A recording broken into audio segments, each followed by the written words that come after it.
This changes everything for the Commanders. In today's video, you know what we're going to be talking about. Number one wide receiver for the Washington Commanders, Terry McLaurin, has requested a trade. What does this mean for the future of the franchise? What does this mean for the future of McLaurin? We're going to be breaking it down in today's video. I'm your host, Azael Mejia, with Commanders Digest, reporting everything all Washington Commanders offseason, regular season, and everything in between. So if you want to be caught up to date, everything Commanders, make sure to hit that subscribe button. I've lost my smile. I lost my love of the game because the Commanders have not decided yet to pay McLaurin, and now it's taking a turn for the worse. And McLaurin, I didn't think this hole could be dug deeper than it had to be, but now McLaurin has requested a trade from the Commanders. He doesn't want to be there. If you're not going to pay me my money, we're going to find someone who will. I don't want to be here, and we're going to discuss more how this is more of a business aspect. Why this is more so a business tactic instead of him actually wanting to get traded. We're going to be breaking that down. I've done the research for you. I got the stats. I got the quotes. We're going to be breaking it down. But before we do that, if you're a new watcher, new viewer to the channel, make sure to hit that subscribe button because we do have a subscriber goal trying to hit 500 subscribers by week 1 of the NFL season. Game 1 for the Commanders is 5 weeks away. And this is one of the worst things that could happen a little over a month until game 1. Is your number one weapon, your number one wide receiver not being out on the field.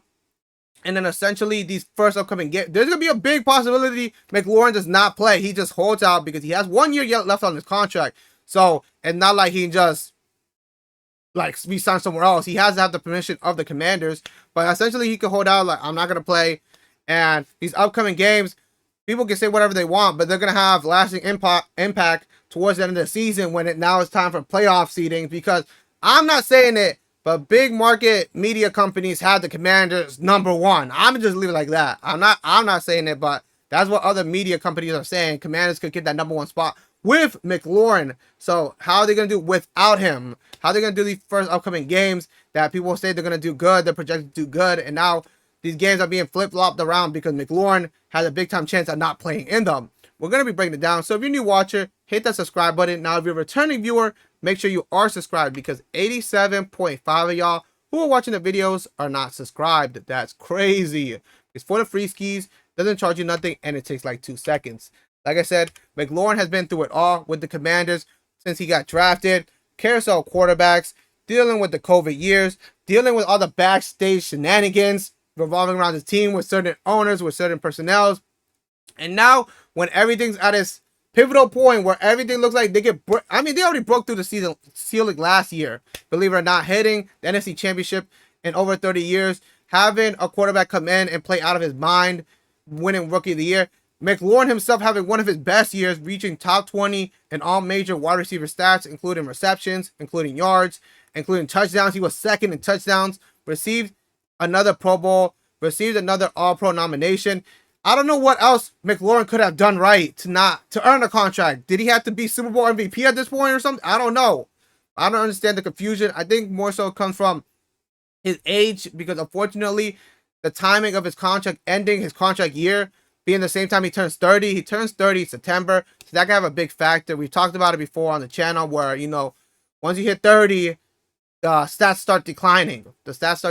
I'm not saying he's going to just fall off. His stats are going to fall off a cliff next year, but it's statistically proven that when wide receivers turn 30, the stats start going down. So do you really want to give them big money and then you're not going to get your money's worth essentially? So the Commanders are just monitoring this whole situation from the front office, AP, Adam Peterson gang, and McLaurin team. And I've discussed, like I said, I feel like this trade request is more of a business tactic, a business move by McLaurin's team to call out the front office on their bluff that they don't want to pay him. But we're going to get with the stats, with the quotes from essentially the Avengers lineup of broadcasters all coming out speaking about the situation. First, we have Adam Schefter on X saying, Terry McLaurin requested a trade as Schwartz_report also reported. There have been teams that have contemplated making a move for the disgruntled, is that disgruntled? I think it is, wide receiver Terry McLaurin, but the Commanders have had no interest in moving on from him. W quote by Adam, L reading by me, which is sort of the confusion around this whole situation because you have McLaurin a couple weeks ago saying, I want to be a Commanders for life. I've grown. I lived my life here. I made a life here and I've helped the community and everything within the DMV. He wants to be here. Hey, Adam Peterson gang, and Dan Quinn talked about the first day of training camp, how valuable McLaurin is, how everybody appreciates him, and how he's very well respected within the organization. They want to get a long-term deal done. So where is the roadblock on not getting this deal done? At the end of the day, when you have football, you can talk about the accomplishments, you can talk about the fame, you can talk about the motivational stories, the impact they have on communities. But at the end of the day, the NFL is a business. So when money gets involved, that's when it gets really messy. And unfortunately, that's the case where they can't just agree on. Like I said, men lie, women lie, but numbers don't. So McLaurin, his stats are top 20, but he wants to get top 10. So I can understand that him being 30, turning 30 in September, that could also have some disapproval for the front office, giving them that big money contract. But I'm just playing devil's advocate at the end of the day. We also have Ian Rappaport on X saying with negotiations stalled and Terry McLaurin holding in with no progress, the Commanders wide receiver has requested a trade, sources say, which is very surprising because based off other insiders, they have said there's been weeks where there's been no type of communication with McLaurin's team, with the front office of the Commanders. Nothing has been done. They can't come. So they're talking through interviews essentially, because they're not talking to each other, but they'll talk to interviewers about the whole situation, which doesn't make any sense, which makes it messy. But we have talked about it before in the first quote by Adam Schefter that there are teams monitoring the situation. We have done videos on those, like the San Diego. I did say San Diego. The LA Chargers, the Raiders. You have the Patriots, teams like those that have the money to give McLaurin that big long-term deal. What do these mock drafts look like for those people who are on the camp that McLaurin needs to go, that he's just making this all about himself? What do those mock drafts look like? Is there a first-round pick thrown in there? People are saying he's not worth first-round pick. Let me know. First round, second round. These are also teams that have valuable trade capital, like I said, and they have valuable young players that they can swap out for McLaurin.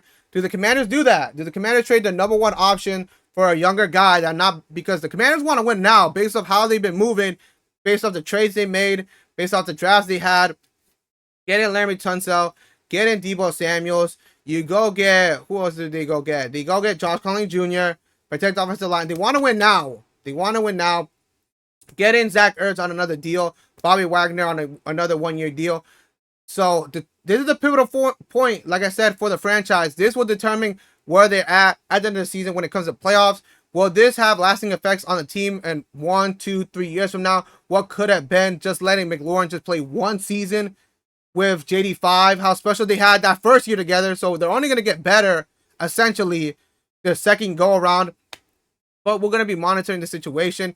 If anything, and I also want to bring up the point that just because you requested a trade, this is not the point of no return, because other guys who have requested trade include Lamar Jackson, who's still with the Ravens, and Myles Garrett, who essentially came out and said, I want to win, I want to go somewhere that appreciates me, yada, yada, yada. And then he ends up getting a big money deal from the Browns.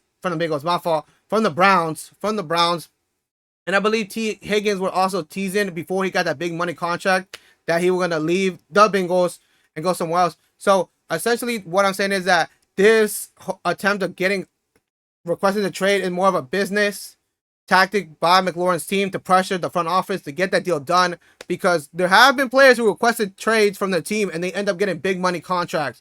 So you guys let me know, is McLaurin's team just calling out the front office on their bluff? If you're not going to pay us, we're going to go somewhere else. Now the ball's on the front office court.